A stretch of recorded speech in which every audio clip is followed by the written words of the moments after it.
Today the biggest news comes from the Russian Federation. Russian oil revenue is collapsing faster than expected, with over a third evaporating as global energy prices drop and sanctions tighten. In response, the Kremlin has turned to offshore crypto schemes in a last-ditch effort to stay financially afloat, an unusual and revealing sign of just how unstable its financial position has become. Russia's oil revenues just dropped nearly 30% in June compared to the same month last year, bringing in just under $5.4 billion, with total oil and gas revenue falling by a third. This sharp decline stems from falling oil prices, Russia's shrinking market share, and decreasing exports as shadow fleet routes face growing interference. These figures are not just technical, they expose the collapse of a revenue stream that once funded nearly half the Russian national budget. As a resource-exporting economy or petrostate, Russia has long relied on oil and gas exports to support everything from social payments to military procurement. In wartime conditions, with sanctions increasing and operating costs surging, the Russian federal budget cannot absorb these losses for long. The annual deficit is now estimated to be over 2.5% of Russian GDP, roughly translating to $45 billion. To close the gap, Moscow is burning through reserves and raising domestic borrowing, but cannot sustain these efforts for long. Unless replacement income is found, Russia's ability to sustain high-intensity operations in Ukraine while also running the country will start to break down. To compensate, Russian authorities have launched a cryptocurrency project aimed at generating income and skirting sanctions.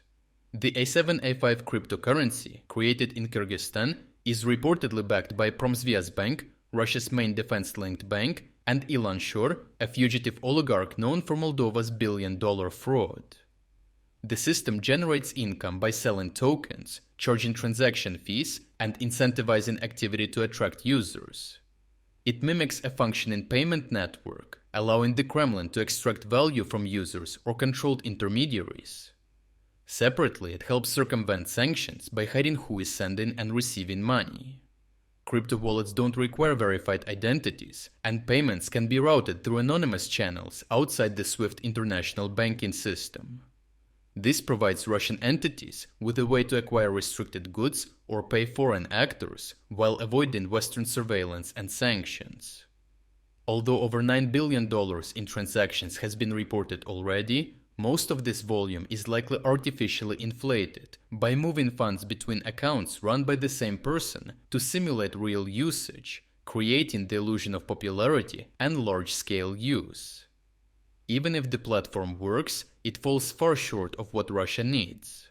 A single cryptocurrency cannot replace tens of billions of dollars in lost oil and gas revenue this year, nor can it match the reliability of formal trade routes. To make a real dent in its deficit, Russia would need significantly higher usage and trade partners willing to accept this currency at scale, all while avoiding legal consequences from Western regulators that will now scrutinize any suspicious crypto transactions. With no clear entrance into stable markets and nothing backing it to maintain value, the project remains marginal in terms of economic returns and politically radioactive due to the threat of being targeted by secondary Western sanctions.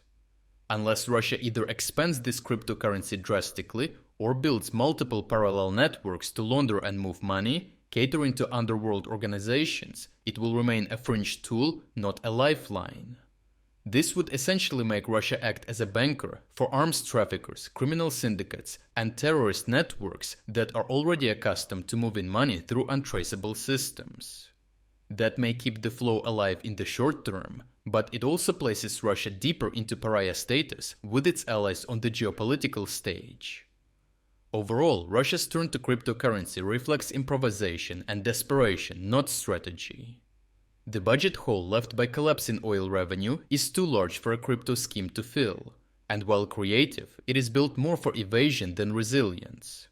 Unless Moscow finds a real alternative to its former energy income, this trend will spread, not just on the battlefield in Ukraine, but across the entire Russian war economy.